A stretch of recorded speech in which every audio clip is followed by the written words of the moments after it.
Hey everybody, it's Peter, and in this video review, we're going to take a close look at the Ninja 500 and the Eliminator 400, 500, 450, whatever you want to call it. They share an engine.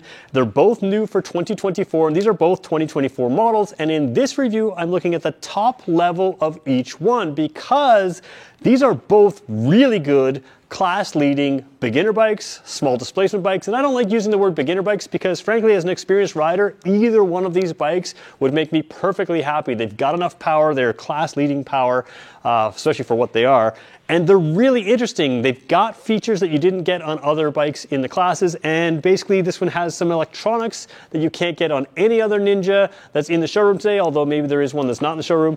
And you've got electronics on the Eliminator that you can't get in any other cruiser. So from electronics to features, what we're going to do in this review is focus less on the spec sheet, which you can view on Kawasaki's website, and more on the practical ownership experience of each of these bikes to help you decide which one's best for you. So I'm filming here at Jim Gilbert's Power Sports, Jim Gilbert's Wheels and Deals. This is the #1 volume Kawasaki dealer in the country, and they give me complete access to their entire vehicle lineup. So if there's anything that I don't cover in this video that you want to see covered, I should mention I've already done other videos, but make sure you let me know in the comments below.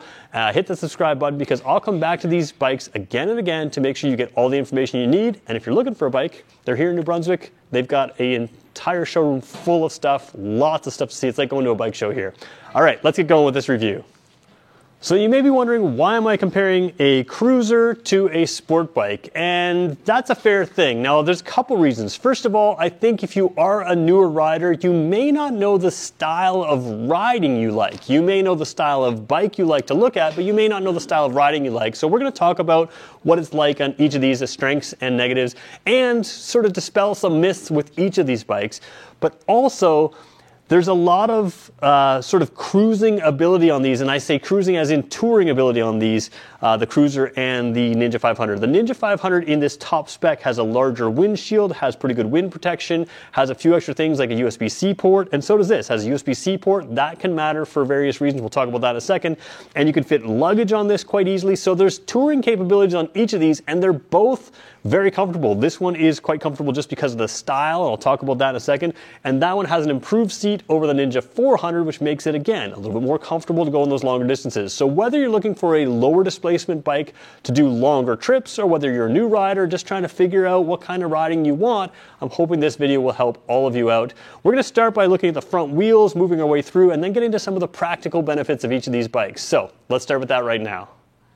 So let's start by taking a look at the front wheel of the Eliminator here. And what you have is sort of a cast wheel here, not a spoked wheel. So I like that. It's just easier to clean. And being black, you're not going to see the dirt on this, which is kind of nice to have. So sometimes you get cruisers with all that chrome or all that other sort of bare metal or showing metal, and it just doesn't look as nice. So couple things different here. You have an 18-inch diameter wheel here. So that is a larger wheel than you would have on a typical sport bike, which is a 17-inch. This is also 130 millimeters wide, so that's the width of the tire. That's a fairly wide tire.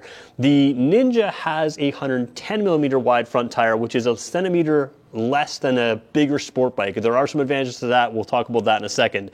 So what you have here with the slacker front angle here of a cruiser, you have something that is very stable in straight line speeds, and it in theory is less nimble than a sport bike. Now I say in theory, in practicality it is less nimble than a sport bike, but for a cruiser, because of its lightweight, because of a lot of things, this is a very, very nimble cruiser. So don't get the idea that this is just going to be a boring bike to handle. It's actually going to be very good. Where you're riding this bike is probably country roads in the cities and that kind of thing. And on a country road sweeper, there really isn't any difference between, and I'm going to take some heat for this, but really a top-level sport bike or a cruiser, because the reality is they can both easily go through at speed limits and just beyond speed limits. Once you get way higher speeds, that's where you start getting some advantages. So if you're just thinking about cruising down country roads and something that's fun to go back and forth on a sweeping turn, fun to zip around town, both these bikes are going to be good. But the general design of this is going to be a little bit more stable, a little bit less twitchy, a little less flickable, but the lightweight kind of counteracts a lot of that, which kind of brings a lot of it back into play. Large disc brake here. It's a single disc. There's only one on the one side, and it has ABS brakes there.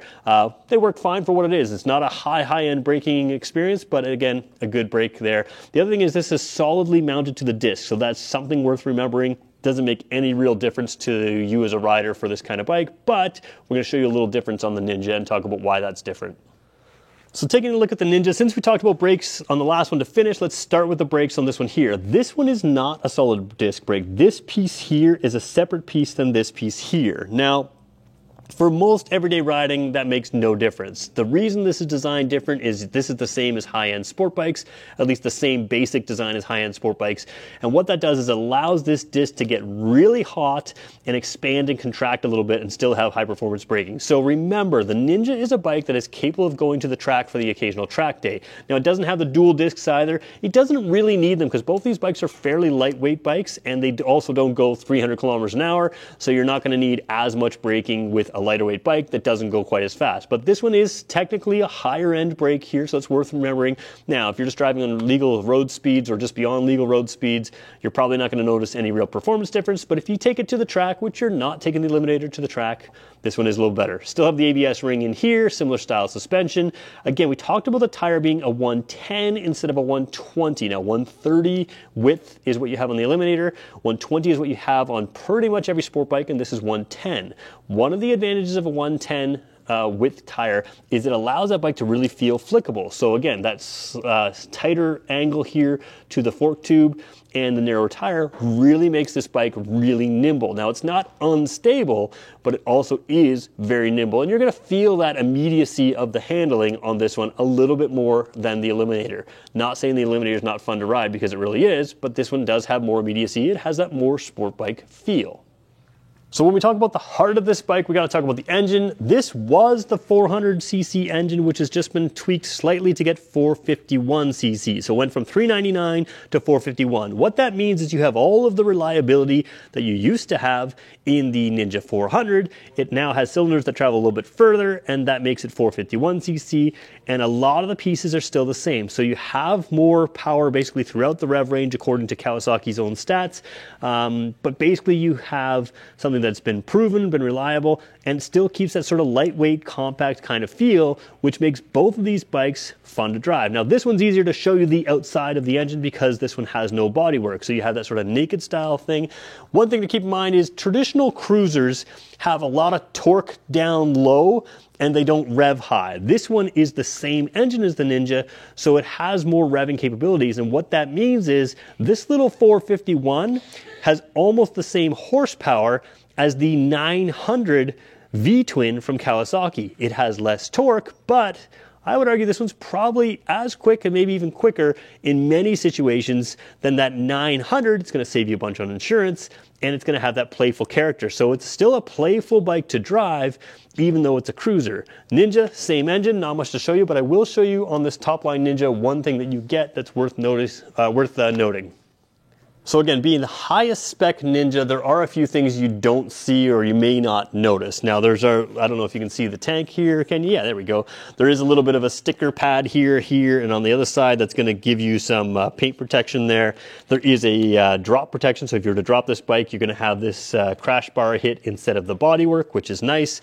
These are all accessories you could put on the lower trim model if you want to save a little bit of money. The lower trim model, the key difference is it has a regular key. We're going to show you this one has an electronic key, and it has the smaller windshield. I'm going to praise this larger windshield. That is an option you could put on, or an accessory you could put on the less expensive Ninja, but I really like the way this thing's equipped. I don't know that I would need these, but if you want them, you have them. It also has a little radiator guard protector, so there's a lot of little things that sometimes you see and sometimes you don't, but that's one of them right there. Again, same engine, same transmission, same powertrain in both these bikes.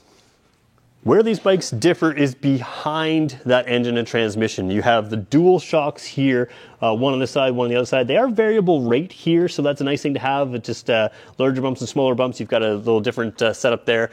Good sized disc brakes, again, ABS in the back, and a very large or fairly large exhaust thing here, which I actually don't mind. It makes the bike with the large front wheel and the large exhaust feel and look like a bigger bike. It doesn't look like a tiny, tiny little bike. You know, when you come up to it, sometimes entry-level bikes can look very small. The other thing is this one has a seat right here. There's a lot of options to put luggage on that. We're going to talk about things later, but this one does have a seat that you can see. I want to show you a little difference on the top-level Ninja. So again, top-level Eliminator versus top-level Ninja. So taking a look at the rear of the Ninja, you almost can't see the suspension. Just there in the center of your screen right there is that suspension. So on the bigger bikes, they do what they call a horizontal back link rear suspension, which is what they use in the sport bikes. But this bike is so compact, everything is squished together. And when you squish everything together, you lower the center of gravity, you put it all together, and you make a good handling bike. And the reason you don't have extra shocks up here is when styling and other stuff, but it's also because all of that weight centralization is going to make for a better handling bike. Now, we talked about the rear seat really quickly on the Eliminator. We're going to sit on this bike in a second, sit on both bikes. The top line model that we have here does come with a rear seat or this extra cap on there. Now, both of these bikes, I recommend driving the majority of time with just one rider. You can take two people, not a problem, across town, whatever, but I just think for comfort-wise, there are better bikes to have if you're always taking two people. So if you have this top trim, you get that painted section and you have that sort of solo rider look, which I think looks really good. So, couple things worth noting there. Again, different rear size tires. Again, I don't know if that makes a whole lot of difference to other people, but they are different rear size tires. This one is a 17-inch as well. So that's, again, 17 front and rear on this bike, which makes it typical sport bike, but they are a little bit narrower, which keeps that nimbleness. Now let's sit on both of these bikes because there is some surprises there as well. So the first bike I'm going to sit on is the Eliminator. Now, a lot of people like this style, especially if you have shorter legs, because it is a shorter seating position. But I'm about 6 feet tall, proportional 6-footer, and I want to point out that even if you're 6 feet tall, you do fit on this. A couple things worth noting though. On something like the Vulcan S, which is a 650cc cruiser from Kawasaki, your legs are generally out in front of you. Now, there is some flexibility in how that works, and that's kind of that typical cruiser position. I started on my very first bike on a cruiser, and it had this seating position, which is, to me, very comfortable. This is a more neutral seating position, and what I like about it is it kind of shows the it gives you some flexibility. If you won't fully get used to that cruiser position, you have that sort of sporty kind of feel to it. So if you tuck into this, you've still got some knees on the tank kind of feeling. You can really kind of lean it into the corners, feel connected with the bike. This is a more sporty riding position without losing any comfort. To me, it's a very comfortable position. It's very similar to what you have in the adventure bike craze. Some of the fastest growing segment of bikes is adventure bikes, and you have that square seating position. And then again, there's a comfortable reach to the handlebars here. If you want to lean in, if you want to tuck in, you can do that. So what I really like about the seating position is, to me, it's more familiar with the rest of the Kawasaki lineup or that style of bike. It's less cruiser. So to me, if this is your first bike, it's not a drastic change to go from this to that or anything else. And if you like it, you can keep with something like this. And again, you don't have to move on from these bikes. They make enough power, they have enough speed, but if you wanted to move on, you have that option. So overall, really comfortable. The other big thing here is you can put luggage on the side here, have a couple saddlebags, stack a duffel bag on the back here, and you can go and cruise. And if I was going to cruise all day and do big trips, I could totally do it on this. Even on the highway, you've got the power, you've got the comfort. Very good. You do have some wind hitting you. That's just a piece of having this style of cruiser. There are windshields and other things available. So we'll talk about some of that as we move around. But that's what it's like to sit on this bike. And the Ninja is not a huge departure. Now, the Ninja 500 has one thing, again, 6 foot tall, has one thing here that I don't love in the showroom. And if I sit on the showroom, my heel, size 11 feet, touch up against this protector over the muffler. The reality is that only affects me in the showroom, because when I actually drive, I put my feet a little bit forward, I've got my brake lever there, and it doesn't really affect me. But it is a compact riding position. You can still see it's very comfortable. There's a little bit more of a forward lean, but I wouldn't say it's any less comfortable than that, because that forward lean isn't so extreme that my weight is on my hands. But you do have a little bit more of an in-control feel if you're used to a sport bike. Neither one is uncomfortable. The Eliminator is probably a little bit more comfortable for just going straight. This is probably a little bit more comfortable for really digging into high-speed turns, and that makes sense. That's what you're getting. On a country road, cruising on either one, you can cruise down those country road turns, no problem. Driving around town, either one's going to be fine as well. You do have that larger windshield on this top-level Ninja. That's going to give you some extra wind protection, and that can be a nice thing, as well as the bodywork down here keeps a little bit of weight or a little bit of wind off your legs, and that's why I say this could be a sport touring bike, something you can take longer distances. Now, you can't fit as much luggage on here, but with these removable seats of sport bikes, there are all kinds of options for tank bags, tail bags, even side soft bags, bags that can fit on sport bikes. So you do have the option to do an overnight trip or even a couple nights overnight if you pack light. Probably fit a little bit more luggage on the Eliminator, but again, you have options, you can do that. Let's take a look at the dashes of both these bikes now. So we're going to start here with the Ninja. Now the one thing worth pointing out is we talked about electronics being different on this Ninja than almost anything else in the Kawasaki lineup. Here is your key. It's very familiar looking. It does have a little extra key fob so you can remove that seat like we talked about earlier, but you're going to put that in, and this is something that you can keep in your pocket, which is what I'm going to do right now. As long as the key is in my pocket, I can turn this. When that orange light comes on, I can turn it to the on position. Turning it on brings everything else to life. Now I do have some reflection in here. We're gonna sort of deal with that. I have it not lined up perfectly. There is a little Bluetooth light blinking down there. You know what? Let's just change the angle here for a second so we can get a better look at this dash. All right, there we go. I had one of those direct bright lights on this shining right on the dash. Now I wanna point out this dash does not film very well, and it has a lot less clarity on film than it does in person. It's a very clear design. So you've got 11,000 RPM red line, you've got a number of things in there. That little blue light that's blinking is Bluetooth. You can connect this to the Kawasaki Rideology app and have a whole bunch of information in there. That's one thing that's nice to have. We'll do a Rideology app review in the future. But you also have a number of things down here that you can cycle through. So we've got the range we've got trip odometer right there, trip B and odometer. So that's what this button does. This button over here, you can see the range right there. So that's distance to empty. It's going to calculate that based on how you have been driving. Then we've got average speed, total time. We've got the battery, 12 volts there. Kilometers per liter is your instant fuel efficiency. Now you can change that to liters per 100 kilometers, miles per gallon US, miles per gallon UK, lots of ways to show it, but that's your instant fuel efficiency and your average fuel efficiency right there. And then you've got back to the range there. So nice dash here. You can invert the colors. There's a lot more information to show you there, but that's sort of the basics there. Big gear indicator, fuel gauge on the left, clock is always visible on the right. I really like this dash. Like I said, much clearer in person. Now we're going to pull out a little bit here, and we're going to go down to this side here into the bodywork, and included in this top line model is a little USB-C port. So again, modern cell phones have a USB-C plug. If you have a little bit older cell phone, you can get a USB-C to whatever your phone has.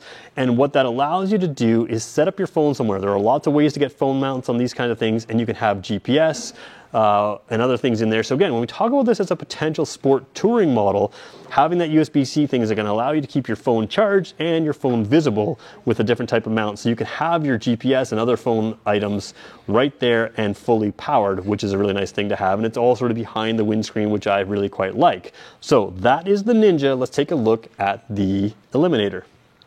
So taking a look at the Eliminator, you actually have a completely different dash. Now, none of Kawasaki's cruisers have the same dash as what I just showed you, but most of their other bikes have that same dash. So we're going to turn this on, and in the past, with all of Kawasaki's cruisers, I shouldn't say none. I think the Vulcan still has, no, the Vulcan doesn't. The Vulcan doesn't have that dash. So anyways, none of the cruisers have it.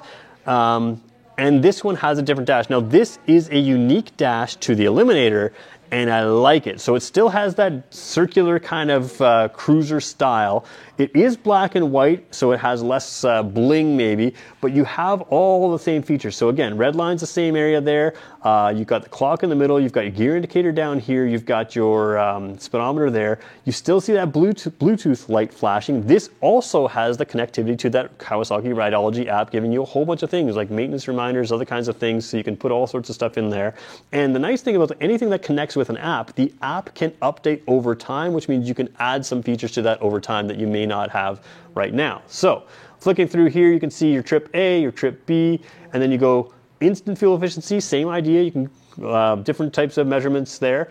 So instant fuel efficiency, average fuel efficiency, your range is there, and odometer. So you don't have things like the timer, you don't have things like the battery voltage, that kind of thing, but you still have basically all the information you need, and then you have a nice proper fuel gauge in here as well, which is nice to have. Just so you know, a lot of times people wonder about these bar graphs when they go low. Am I at empty or very close to the end when I'm down to my last bar?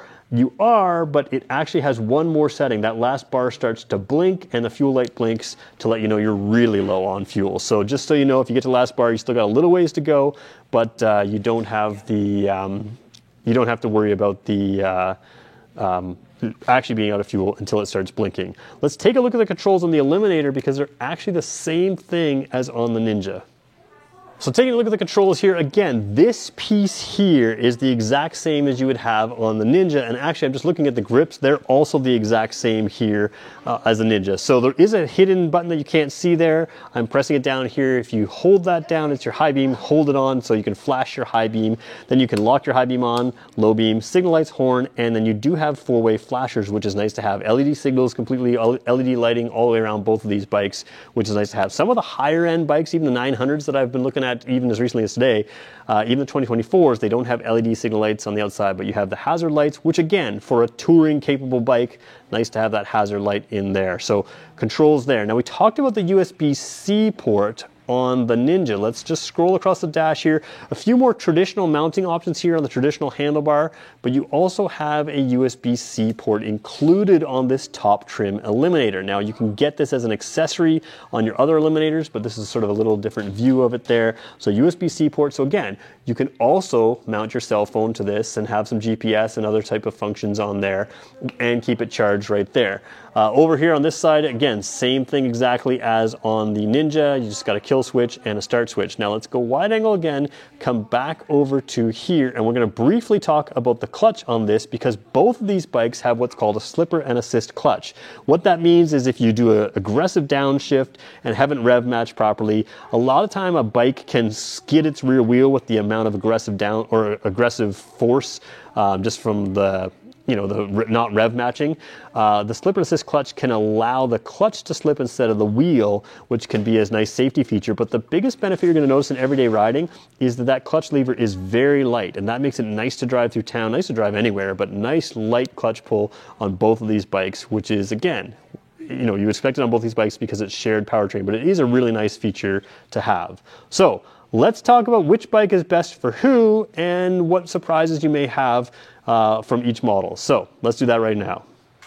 So as we talk about which bike is best for who, one thing that we should just clear up right away, if you're taking a bike to the track, this one's going to have significant advantages. If you're going down country roads that have winds and turns, or even city streets that have winds and turns, neither one of these has a significant advantage or disadvantage over the other. This thing is a very nimble cruiser, and until you start taking it beyond the limits of this bike, that's where this bike continues to show up. So if you want something that's enjoyable to take through turns, both of these bikes are going to be able to do that. But there are advantages. This one's going to feel more nimble in a lot of those turns, and this one's going to be just a hair less nimble. But I don't want to put this in the full cruiser catalog because this is a sport type cruiser, and it is one of, if not the most nimble and still yet powerful cruisers out there. Now I say powerful, there are power cruisers, but a lot of bigger bikes are going to find that this bike keeps up with them just fine because it's got that horsepower. The other thing worth noting is these are 451 cc's. People get mad because it's called a 500 when it's not a 500, that kind of thing. The reality is that these 451s make as much power as many 500s, so from a marketing standpoint, they want to place them into the class of the 500s. The other thing is, compared to something like a Honda 500, both of these bikes would be lighter than those, and that again offers them performance advantages. So I don't have a huge issue with them calling it that. I know others might, but that is something worth remembering. And then the other thing worth remembering is that a 500cc bike of today is different than a 500cc bike that I grew up with. They have a lot more power, and the idea that you have to move on from either of these bikes, these are not 250cc 20 horsepower bikes. They have more than double that horsepower. They have more displacement than that. These are bikes that really can be used as everyday bikes, and they're cheap to insure and they're fun. Now, a couple reasons you may want bigger bikes. On a cruiser, that V-twin has a unique feel with more torque. This one's going to have to rev to make power, where a cruiser doesn't have to rev to make the same amount of power. You have the power down low. Not a big deal. That's typical sport bike behavior, and that's why this bike feels more natural with this engine, because you're going to rev it for power. Which one would I take on a tour? Well, if I had limited luggage, this is one I would take because this is the style I like. I like that nimbleness, I like that handling, and that works very well. I really like the USB-C port so I can put my phone on there and have some power. But if I'm taking more luggage, or if I'm taking luggage every day, this bike has a lot of practicality. On these side panels here, you can put bags on and take more things, which means this bike is the more practical everyday bike to have. If you want a little bit of windshield, there'll be accessories, that kind of thing out there. But this bike is both nimble, decent power, and has luggage carrying capability, And if you like the Ninja style, but you just want a little bit more practicality, this bike's gonna give you a lot of that same stuff, including the same powertrain with more luggage capability. The other thing is, if you want a cruiser because it's comfortable, well, this one's just as comfortable to me, and it may be just as comfortable to you, and that might allow you to have something that's a little bit sportier to ride and gives you a different character. So there's my quick comparison of the entry-level bikes. I will say Kawasaki is knocking it out of the park with these two bikes. These are both class-leading bikes. You're not going to do much better than either of these, certainly from a tech point of view, from a spec perspective, but even from a riding perspective. Both are excellent bikes. So if you're interested in either of these bikes, make sure you swing down to Jim Gilbert's Wheels and Deals, Jim Gilbert's Power Sports. They have them both in stock. And if you want to know more and you're not in the area, let me know what the types of things you want to know about these bikes, and I'll make sure I come back to you with more videos. Thanks everybody for watching. We'll catch you in the next one.